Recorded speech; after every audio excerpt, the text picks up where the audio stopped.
नमस्कार। तो फ्रेंड्स, आज का हमारा टॉपिक है सेटलमेंट ऑफ इशू और लेक्चर नंबर हमारा 19 है और ऑफिशियल लेक्चर नंबर 222 है। Settlement of issue order 14। तो आज हम स्टडी करेंगे ऑर्डर नंबर 14 की। ऑर्डर नंबर 14 बहुत ही इंपॉर्टेंट ऑर्डर है। तो अब वैसी एक उदाहरण देकर समझाता हूं। पहले क्रिमिनल केस में पुलिस चार्जशीट दाखिल कर देती है।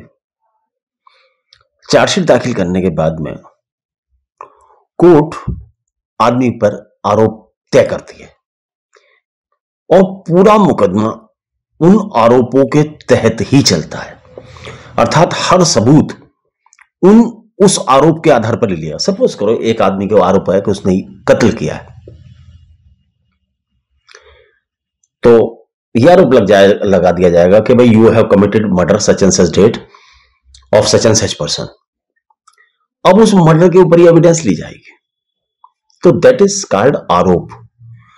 अगर वो आरोप नहीं लगाया तो वो बेकार हो जाएगा, पूरी प्रोसीडिंग्स बेकार हो जाती हैं। या सपोज करो एक आदमी पर यह आरोप है कि भाई आपने धोखाधड़ी करी, नकली डॉक्यूमेंट दिखाए और नकली डॉक्यूमेंट दिखाने के बाद में 20 लाख रुपए किसी व्यक्ति से ले लिए। तो यहां क्या है, 420 ही है। जो डॉक्यूमेंट नकली पेश किए गए 468, 471 है। तो इन सब के विषय में एविडेंस ली जाती है। तो इशू बनता है कि भाई on such and such date you induce such and such person and take in such and such money, एक चार्ज। दूसरा ये you use that document as a genuine और you have forge the document. 3 issue बने तो 3 charge बनते हैं उसमें। और वो ज्यादा व्यक्ति होते हैं तो 3 चार्ज प्लस 34 और लग जाती है। तो इसे कहते हैं चार्ज का लगना। बस अब यहां उल्टा कर लो सिविल में, वो तो क्रिमिनल था, ये सिविल में समझ लो। सेटलमेंट ऑफ इशू, जब कोई आदमी वाद डाल देता है, दूसरी पार्टी प्रतिवाद पत्र डाल देती है, जो क्वेश्चन वगैरह प्रश्न मालाएं वगैरह पूछनी होती हैं वो पूछ लिए जाते हैं, जवाब आ जाता है डब्ल्यूएस वगैरह के मार्फत से,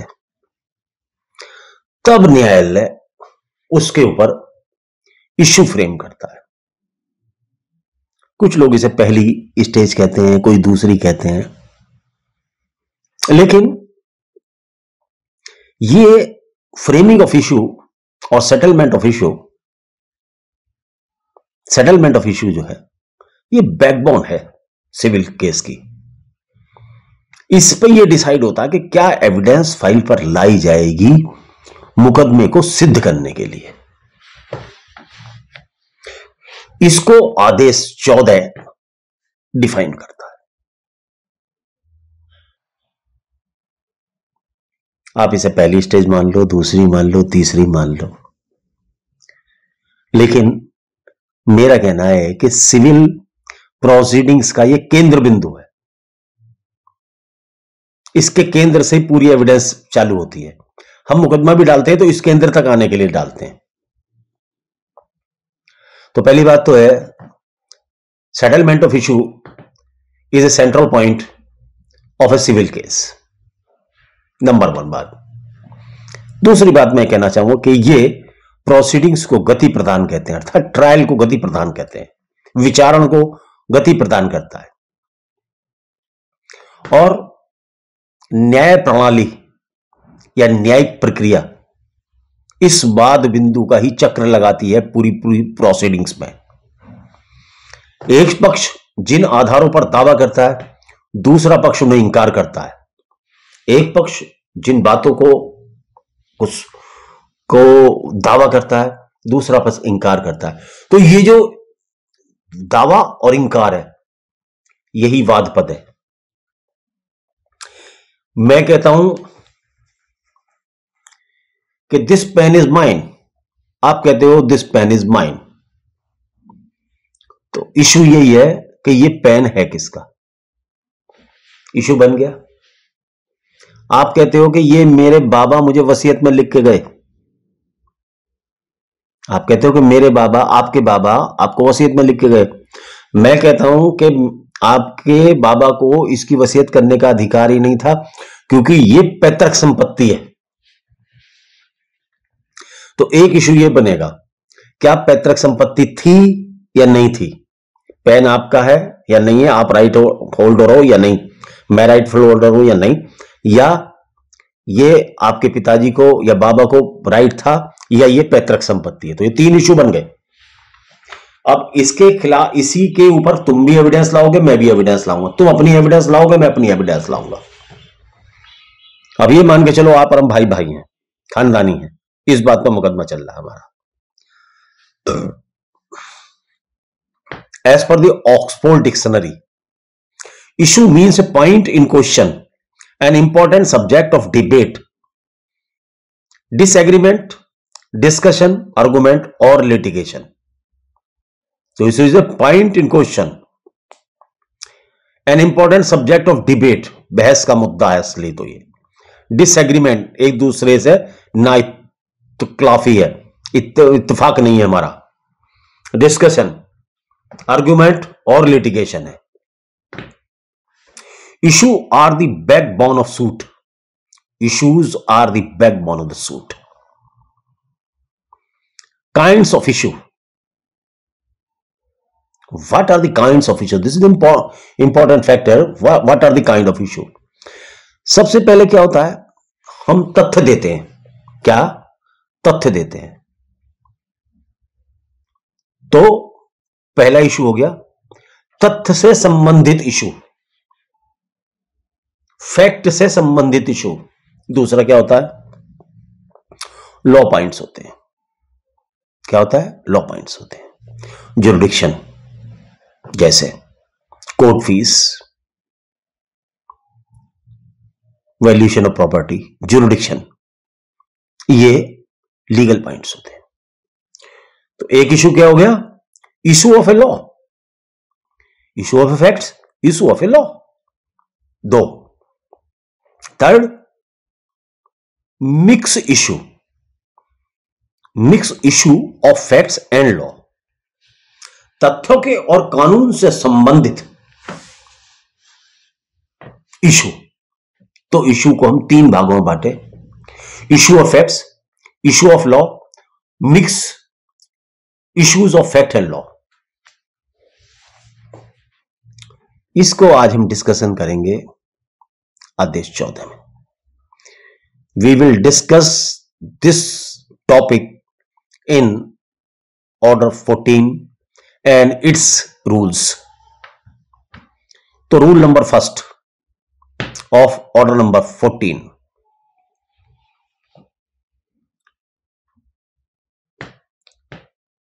नियम 1 से 5 इस विषय में उपबंध करती है। आदेश 14 के नियम 1 से 5 में इस विषय पर उपबंध किए गए हैं। सबसे पहले नियम नंबर 1 की बात करते हैं। यदि प्रतिवादी कोई प्रतिरक्षा नहीं करता है, वादी ने अपना वाद पत्र की कॉपी प्रतिवादी को दे दी, प्रतिवादी को नोटिस हो गया, लेकिन प्रतिवादी उसके जवाब में कोई प्रतिरक्षा नहीं करता, जवाब दाखिल नहीं करता है, तो न्यायालय के लिए वाद पत्र की रचना करना आवश्यक नहीं है। क्यों?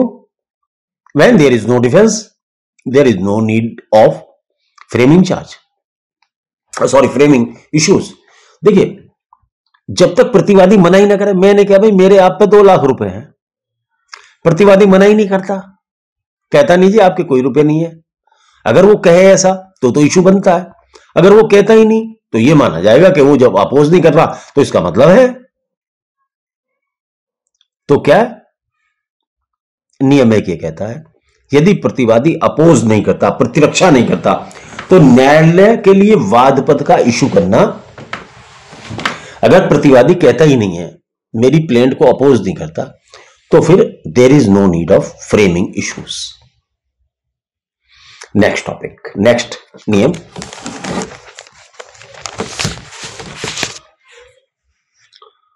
अगर प्रतिवादी आपत्ति करता है,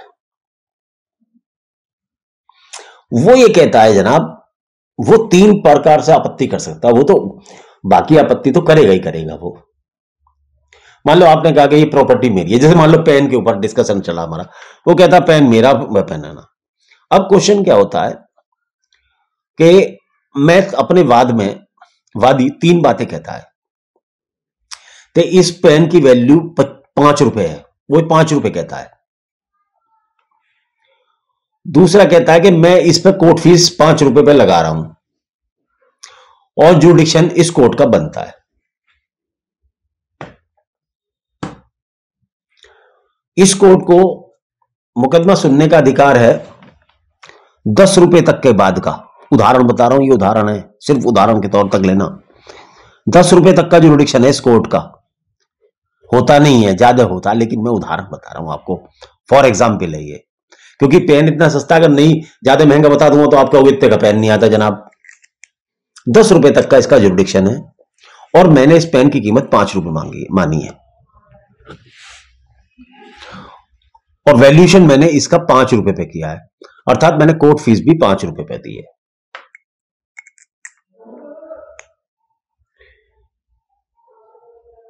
ये पेन रोटरो कंपनी का है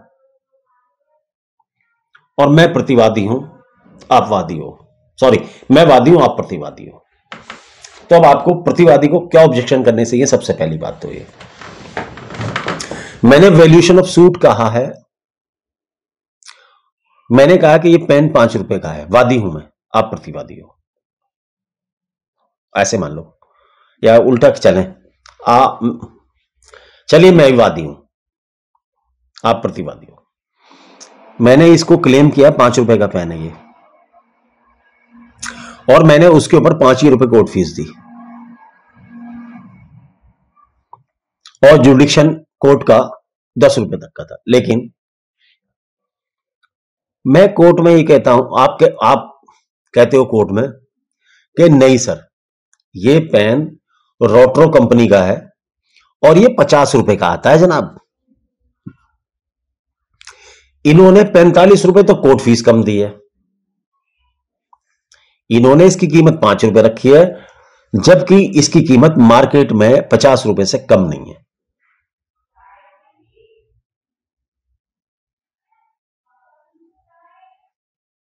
और सर इन्होंने कोर्ट फीस भी कम दी है इस पे, और आपकी कोर्ट का जुरिडिक्शन केवल और केवल 10 रुपए तक के मुकदमा सुनने का है, तो ये तो 40 रुपए फालतू है।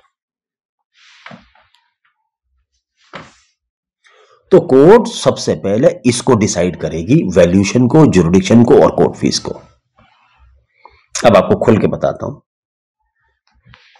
बड़ा केस बताता हूं ताकि आपकी समझ में आए। एक आदमी को वसीयत से 3 करोड़ रुपए की प्रॉपर्टी मिली, उसको प्रॉपर्टी तो मिली 2, उसने बताई 3,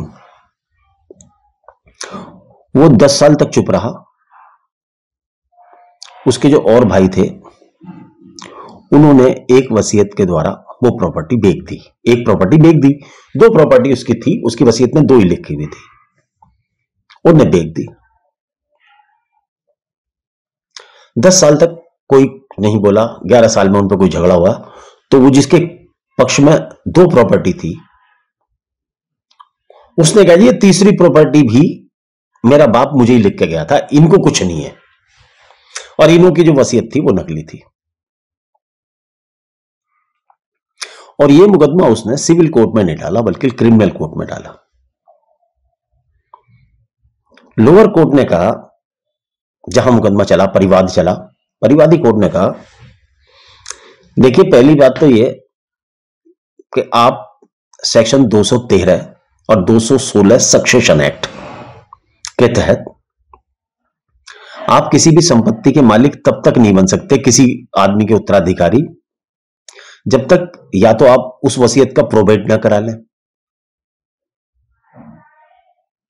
या सक्सेशन सर्टिफिकेट ना लेना।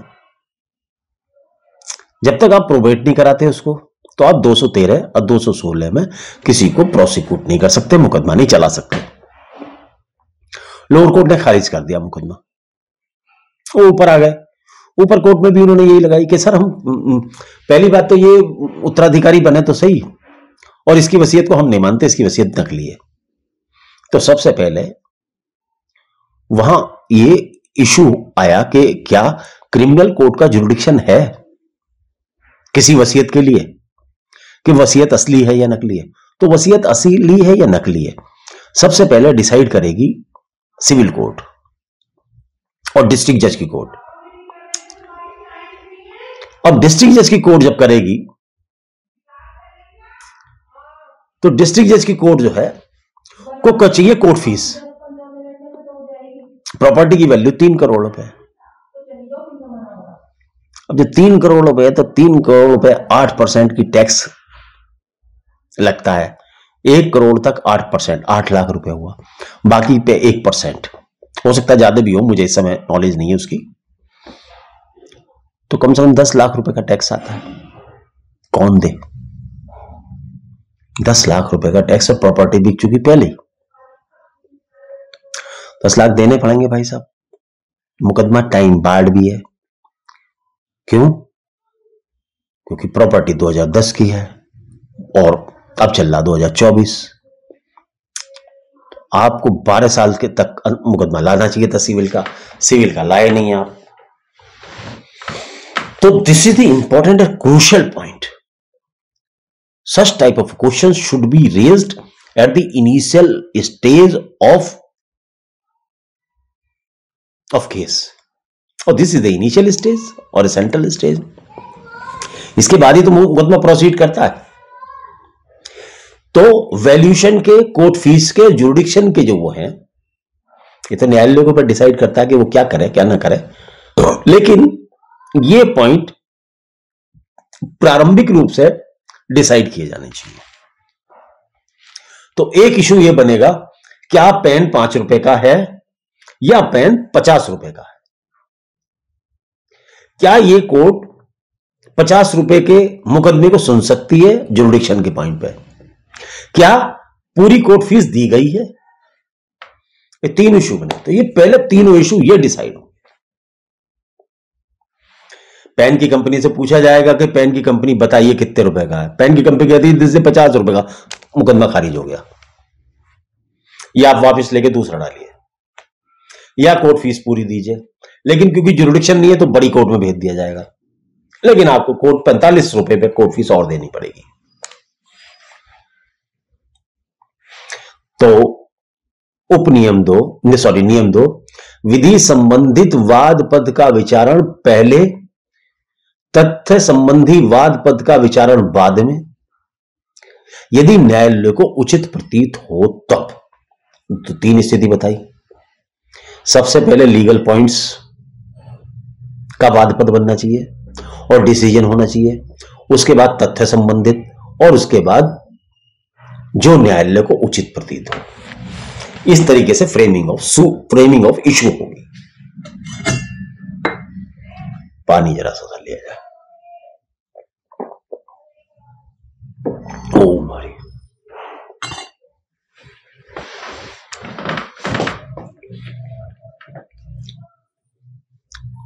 चौदह तीन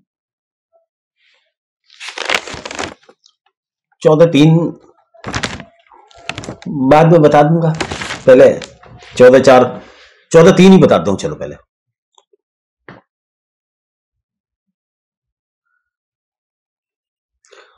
वाद पदों की रचना करते वक्त न्यायालय को किन किन चीजों को देखना चाहिए? वाद पद तक आते आते न्यायालय के पास पार्टीज के वाद पत्र में एफिडेविट किया जाते हैं, प्रतिवादी का प्रतिवाद पत्र भी फाइल पर आ जाता है, उसकी अतिरिक्त कथन भी आ जाते हैं, या 1-2 एफिडेविट जो कोई दिया गया हो वो आ जाता है, और कोई उन्होंने प्रश्न मालाएं एक दूसरे को दी हूं तो उन प्रश्न मालाओं के उत्तर भी आ जाते हैं। इन सब स्थिति से पहले। तो वो सबको देखकर भी कोर्ट अपना आधार बना सकती है उन वाद पत्रों को और शपथ पत्रों को और प्रतिवाद पत्र को देखकर कि भैया क्या इशू फ्रेम किया जाए। यह कहता है नियम 3।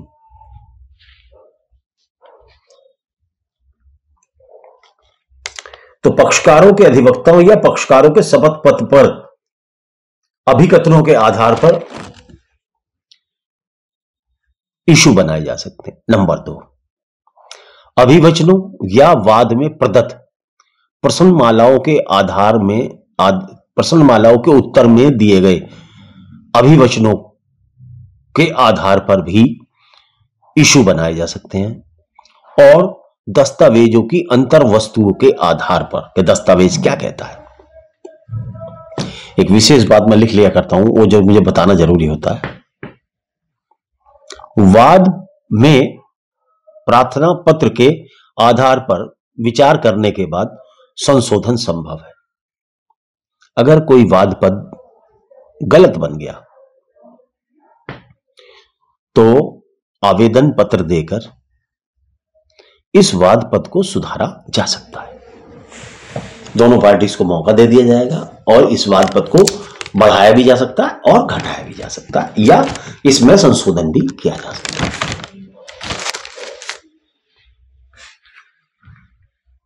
देखिए, किताब से पढ़ने में तो 1 मिनट में लगती है, ज्यादा देर में राड़ सी काट के छुट्टी करो।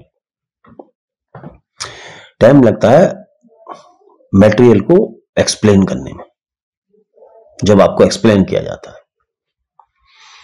चौथा, वाद पद की रचना से पूर्व न्यायालय साक्ष्यों से परीक्षा कर सकेगा। साक्ष्यों से कोई बात पूछनी है, एग्जामिन करना है, ऐसी पूछताछ कर सकेगा और दस्तावेजों की परीक्षा कर सकेगा।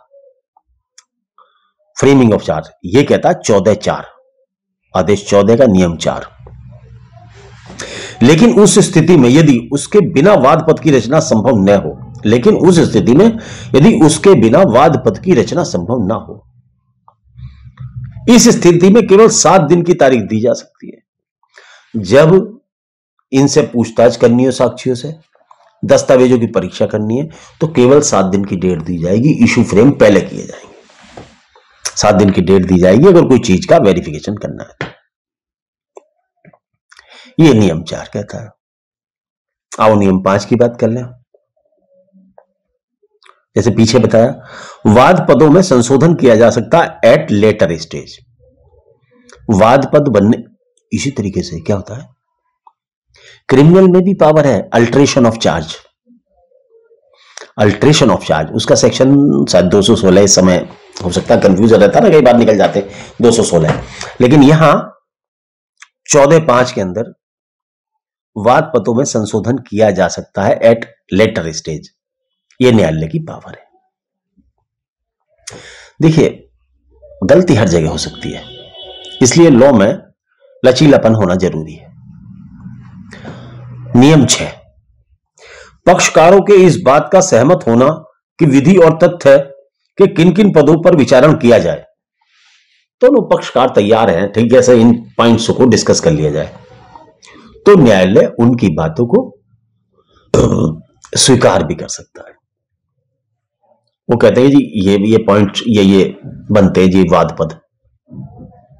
इसमें क्योंकि एडवोकेट्स की हेल्प भी ली जाती है ना, तो वाद पद जो है दोनों की राय सुनकर भी फ्रेम किए जाते हैं।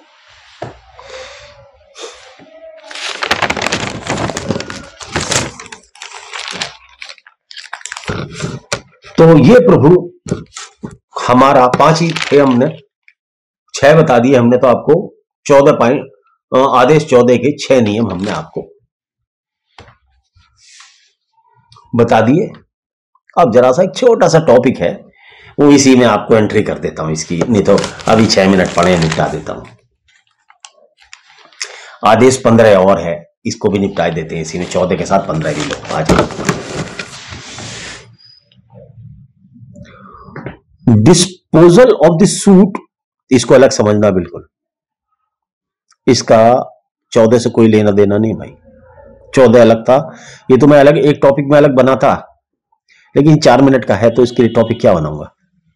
न्यायालय को किसी वाद को पहले दिन भी खत्म करने का राइट है, लेकिन कुछ मैं अपने विचार धरूंगा। सच्चाई तो यह है, disposal of the suit at the first hearing ऐसा कहता है, लेकिन मैं ये कहता हूं जितना हो सके मुकदमेबाजी से बचना चाहिए।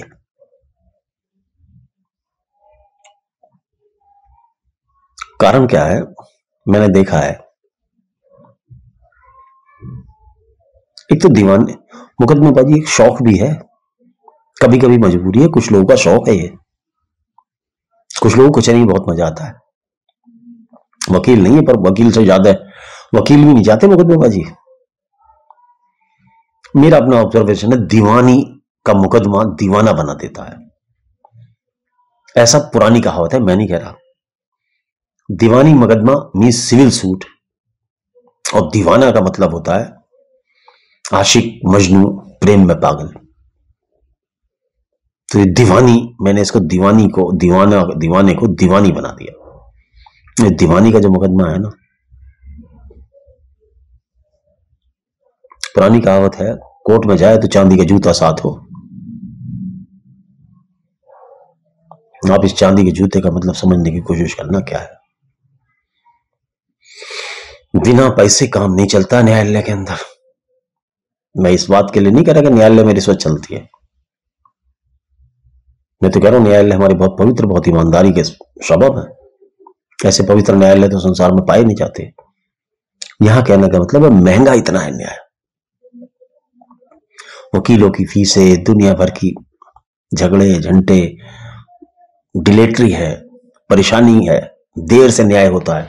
20-20 साल, 50-50 साल सुप्रीम कोर्ट चिल्ला चिल्ला के कहती है कि भाई मुकदमों का डिस्पोजल करो, जुडिशरी का अपॉइंटमेंट करो। जुडिशरी का अपॉइंटमेंट नहीं है, सरकार नहीं कर पा रही है, लाखों की पेंडेंसी है, गूगल पे सर्च करो, करोड़ों मुकदमे पेंडिंग है हमारे देश में। आबादी दिन पे दिन बढ़ती जाती है, जब आबादी बढ़ेगी तो झगड़े बढ़ेंगे, विवाद बढ़ेंगे, फसाद बढ़ेंगे, और न्यायालय उतने के उतने ही है। फोर्स बढ़ रही है, पुलिस बढ़ती जा रही है, थाने बढ़ते जा रहे हैं, लेकिन कोर्टें कम होती जा रही है। कम से मीन्स मेरा जितनी होनी चाहिए उतनी नहीं हो रही। तो अब ऐसे में ये topic disposal of the suit at the first hearing possible सा नहीं लगता, ये कहने का मारूजा था मेरा, बस। और ज्यादा मैं नहीं बताना चाहता था आपको। कुछ तो न्यायिक अधिकारी कम है, कुछ स्ट्राइक, वर्क सस्पेंशन, एडजॉर्नमेंट, वे अधिकारियों की अफसरशाही, सुस्ती, देर से ऑफिस आने की प्रवृत्ति, कई कारण हैं जिससे वास्तव का निस्तारण देरी से होता है न्यायालय का। ये मैंने अपनी एक्सपीरियंस के आधार पर इन चीजों को जो नोट किया, सालों साल की चलने वाली स्ट्राइक्स और दूसरे पक्षकारों के रवैये, सुस्तीपना, अफसरों की अफसरशाही, जिसका अपॉइंटमेंट हो जाता है वो सोचता है कि मुझे काम ही नहीं करना, वो तनख्वाह लेने का अधिकार है, मेरा मेहनत करने का अधिकार नहीं है। अफसरशाही, न्यायालय के अफसर, मेरा मतलब सिर्फ जजों से नहीं होता है, उन लोगों से भी है जो वहां कर्मचारी हैं, काम नहीं करना चाह रहे, जो भी सुस्त हैं लोग, कॉपी एजेंसी के चक्कर लगा रहे, कॉपी एजेंसी में कॉपी नहीं मिल रही। अफसरों की अफसरशाही, देर से न्यायालय में बैठना। कोर्ट कई बार कहती है, सुप्रीम कोर्ट कई बार कहती है कि 10 बजे ऑफिसर बैठ जाएं, लेकिन लोग 11 बजे बैठना और 3 बजे उठना अपना परी समझते हैं। लेकिन कुछ न्यायिक अधिकारी ऐसे भी होते हैं जो अपने पूरे 10 बजे बैठते हैं और शाम के 5 बजे तक भी बैठे रहते हैं। या उनकी बात नहीं चल रही, उन अफसरशाही से मतलब है उन लोगों की जो अपनी ड्यूटी को सही अंजाम नहीं दे सकते। न्याय ये आलोचना नहीं कर रहा हूं मैं आपको वो आईना दिखा रहा हूं जिसमें ये topic disposal of suit at the first hearing बेईमानी हो जाता है कई बार। लेकिन न्यायपालिका की इच्छा शक्ति देखिए, हमारी संसद की, वो हमसे क्या कहना चाहती है। और मैंने ये अनुभव किया है, बहुत से लोग अधिकारी चैम्बर में बैठे बैठे कोर्ट चलाते हैं, और कई बार हाई कोर्ट उनको सस्पेंड भी करती है। और 11 बजे बैठना तो एक आम सी बात हो गई है, जबकि दिल्ली जैसे न्यायालय में आप जाएं, स्टेटों में ज्यादा बुरी हालत है। आप दिल्ली के अंदर जाएं, सब 10 बजे कोर्ट लग जाएंगे, सब कर्मचारी, अधीनस्थ कर्मचारी 9:45 10 बजे सीट पर मिलेंगे आपको। तो ये व्यवस्था होनी चाहिए। चलिए अब हमारा टॉपिक है 15(1), 30 मिनटों को 2 मिनट में कहता हूं। 15(1), पक्षकारों को विधि व तथ्य के प्रश्न पर मतभेद नहीं है। वाद दायर किया और पक्षकारों का विधि व तथ्य के प्रश्न पर मतभेद नहीं है। जब कई प्रतिवादी हों और किसी एक के खिलाफ विधि या तथ्य से किसी प्रश्न के बारे में वादी के साथ वाद पत्र ग्रस्त नहीं है, निर्णय कर सकता है। वाद पत्र की रचना के बाद न्यायालय को लगे कि किसी बहस या साक्ष्य की जरूरत नहीं है, सुनवाई अंतिम निपटारे के लिए हो, लेकिन कोई भी पक्षकार प्राप्त कारण के बिना साक्ष्य प्रस्तुत करने में समर्थ रहता है। अगर न्यायालय के सामने मुकदमा आता है और एक वादी और कई प्रतिवादी हैं, अगर उसे लगता है कि साक्ष्य नहीं है प्रतिवादी के खिलाफ, तो उसके खिलाफ वाद को खत्म कर सकता है। या वाद है लेकिन किसी और से प्रतिवाद नहीं आता, तो वाद को फर्स्ट हियरिंग पर ही समाप्त किया जा सकता है और सुनवाई के अंतिम निपटारे की हो और कोई भी एविडेंस कोई भी नहीं लाता है तो भी खत्म कर दिया। तो ये वो स्टेजेस है जहां पर ऐसा होता नहीं है। ये कल स्टेज तो है बनाई है, लेकिन मैक्सिमम पॉसिबल स्टेज नहीं है ये। इसीलिए मेरे पे 4 मिनट थे, इसीलिए मैंने डिस्कस करके वो बातें भी बतानी चाहिए जो आपको फेस करनी पड़ेंगी जब आप एडवोकेसी में आएंगे। चलिए 31 मिनट हो गए भाई, नमस्ते। तो हमारा लेक्चर तो 14 ही समझो बस, आज का आदेश 14 ही था हमारा। तो